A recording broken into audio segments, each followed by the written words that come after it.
বিটিভির পর্দায় ওই যে খবরের সময় ছোট একটা কর্নারের জায়গা দেখতাম। তা আমরা ওই ছোট জায়গাটা বড় করতে চাচ্ছি।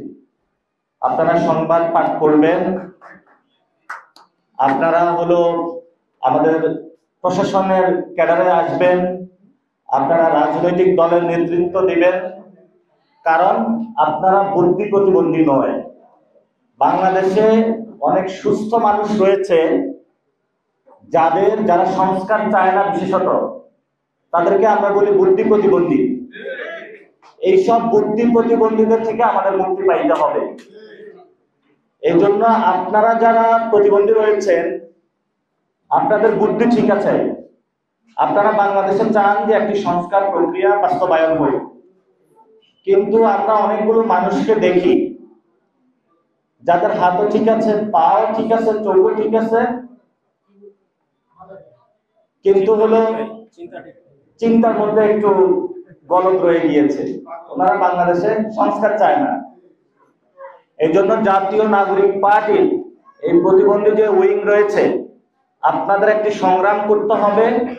যারা সংস্কারের বিপক্ষে, যারা সংস্কারের বুদ্ধি প্রতিবন্ধী হয়ে আছে, আপনারা তাদেরকে সুস্থ করে তুলতে হবে। এই দায়িত্বটা আপনাদেরকে ইনশাআল্লাহ নিতে হবে। এবং এই প্রতিবন্ধী কোটায় কিছু টাকা পয়সা দিয়ে যদি এই সেক্টরে যারা রয়েছেন, এখানে আমরা সীমাবদ্ধ রাখতে চাই না।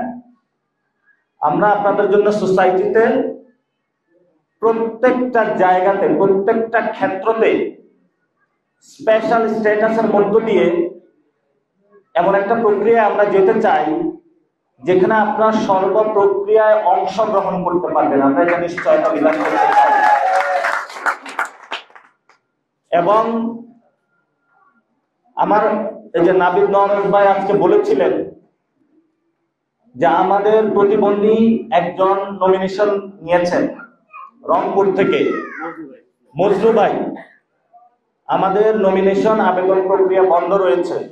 আমরা কয়েকদিনের মধ্যে ইনশাআল্লাহ প্রার্থীতা ঘোষণা করব।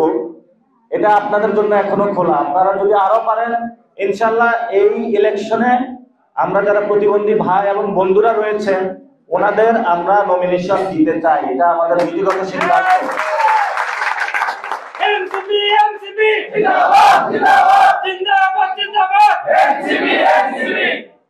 এবং আপনারা এই যারা প্রতিবন্ধী আমাদের ভাই এবং বোনেরা রয়েছেন, আপনারা এই ইলেকশনে সাতলাকলিতে ভোট দিবেন এবং সাতলাকলিকে বিজয়ের পক্ষে একটু কাজ করবেন। কারণ সাতলাকলি এই ইলেকশনের সংস্কারের পক্ষের প্রতি, এই সংস্কারকে জয়ী করার জন্য আপনাদের নৈতিক দায়িত্ব। কারণ আপনারা বুদ্ধি প্রতিবন্ধী নয়। যারা মাঠে বুদ্ধি প্রতিবন্ধী রয়েছে, যে মার্কাগুলো রয়েছে সংস্কার চায় না, সেগুলোর উপরে সাতলাকলিকে বিজয় করে নিয়ে আসতে হবে ইনশাআল্লাহ। এবং আমাদের যে ইশতেহার হবে, সেখানে আমরা বলেছিলাম আলাদা স্পেসিফিক জায়গায় আপনাদের জন্য ইশতেহারের একটা অংশ বরাদ্দ থাকবে।